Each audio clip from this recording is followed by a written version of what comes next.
This video has to be one of the most well-marketed campaign videos in history. It has gained over 70 million views in only 5 days, which is absolutely incredible. This campaign video is reminiscent of a classic Hollywood-style movie. They have the good guys who you're supposed to connect to emotionally. And then they show you the bad guy, the person they want you to be against. Lastly, you will be exposed to horrifying images so that they can play with your emotions. The Kony 2012 message has gone almost as viral as some of the most recent movements in the past few years.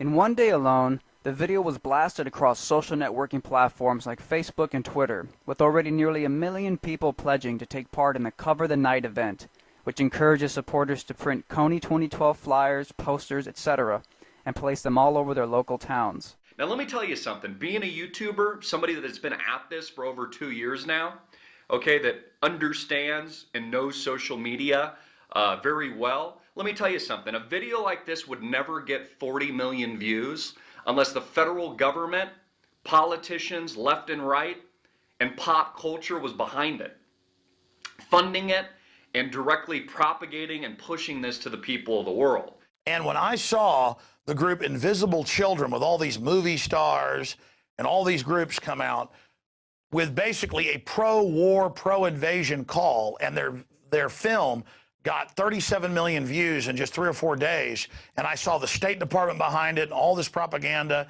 and members of Congress pushing it, I knew that something was going on. Let me get this straight. I'm not saying Kony's a good guy. No, this guy is a dictator type person. Okay, he is a murderer. He is somebody that probably does deserve to be put down like a dog. But that's a separate subject. Okay, because this film that was released, Kony 2012, which again has popular support by even all the most popular YouTubers. This is coming from people that didn't even know who Joseph Kony was up until 5 minutes ago. But because they see public figures and Hollywood in support of it, they jump on Kony, the Kony bandwagon. If an idea is ever presented to you, you should never take it at face value. This is called a critical analysis. This documentary explicitly outlines what the main goal of this campaign is. This movie expires on December 31st, 2012. And its only purpose is to stop the rebel group, the LRA, and their leader, Joseph Kony. And I'm about to tell you exactly how we're going to do it. What if I told you that the power of Joseph Kony and the LRA has virtually been diminished, and the people behind the making of this video have used the same old propaganda techniques, only this time they are using it on a new audience? Before you go out and you're like, stop Kony 2012 and change your Facebook profile picture and make all these tweets about Kony, you should probably educate yourself. What they're talking about, what is presented to you in that video, Stop Kony 2012, apparently is about 6 years old.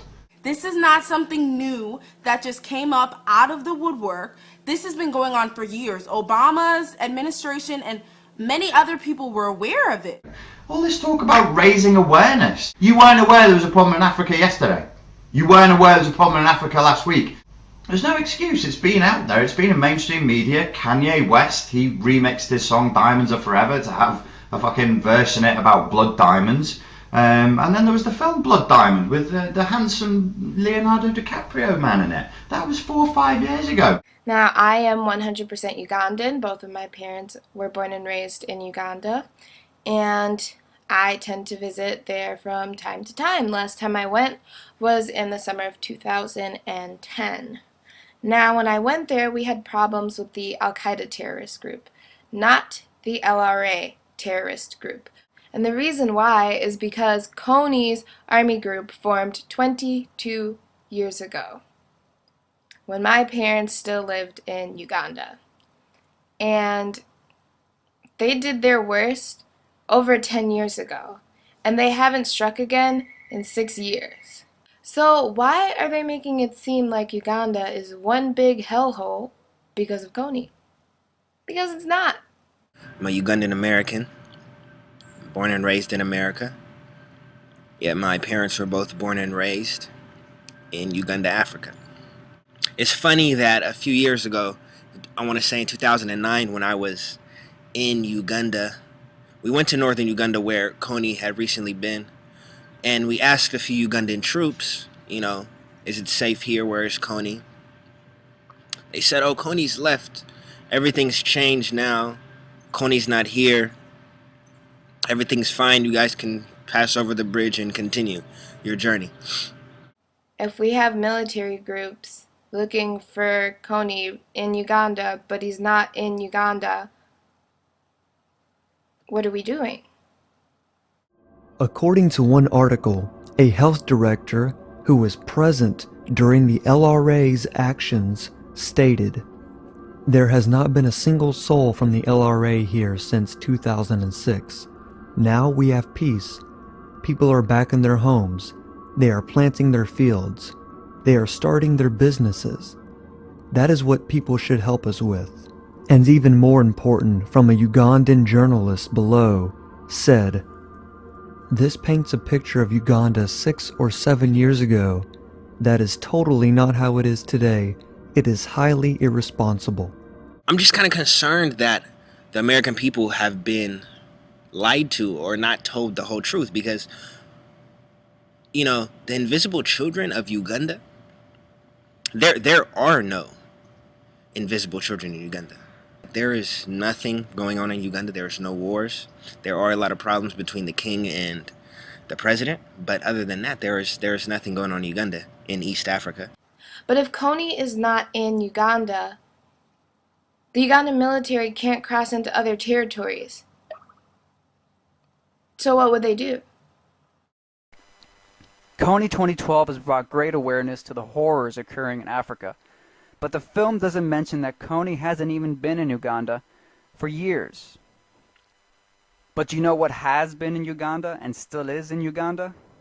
Beneath the scenic shorelines of Lake Albert, under the water and the lagoons, there are riches. Enough oil to dramatically change the fortune of Uganda. In full production, around 150,000 barrels of oil a day will be pumped out of this area. For now, the oil companies are still in exploration, drilling up to 4 kilometers into the earth. Uganda and the oil executives insist that mistakes in past oil booms such as Nigeria and Angola won't be repeated. Exploitation, pollution, corruption, what's called the curse of African oil. Nigeria and Uganda have the largest untapped oil reserves in the fucking world. Am I saying that the group they want to fight is good? No.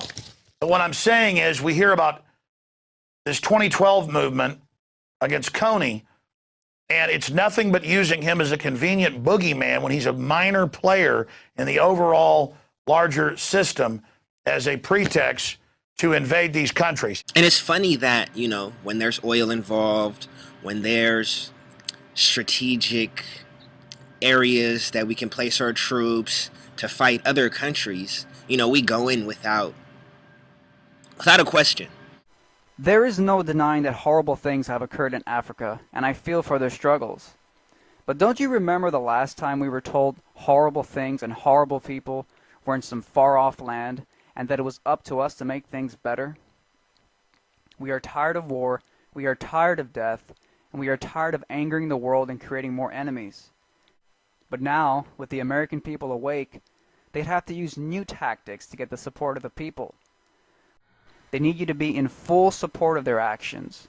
If they decided to have a military presence in Africa, they would need the support of the American people. If they decided to have a military presence in Africa.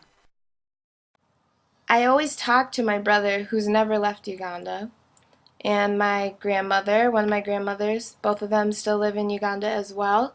And every single time that I have been there, and I usually stay there for months at a time, not once did they ever mention Kony.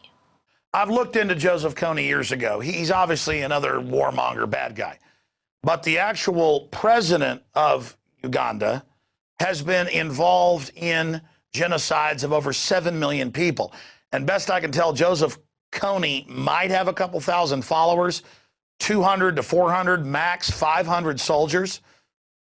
Let me just remind you, these people, invisible children, are wholehearted supporters of the Ugandan and Sudanese armies, who themselves have been accused of rape and of looting and of abusing people's human rights. You're supporting these people. And the biggest issue here is the system is using the foundation-controlled left and the normal avenues that are promoting anti-war now as a pro-war activism and a pro-war hysteria, and that's what this is. This whole invisible children thing is just a way to get all the anti-war trendies to get into, hey, let's have a war. And mark my words, all you trendies that support this and support this film, and they may be useful idiots, they may be operatives, I don't know.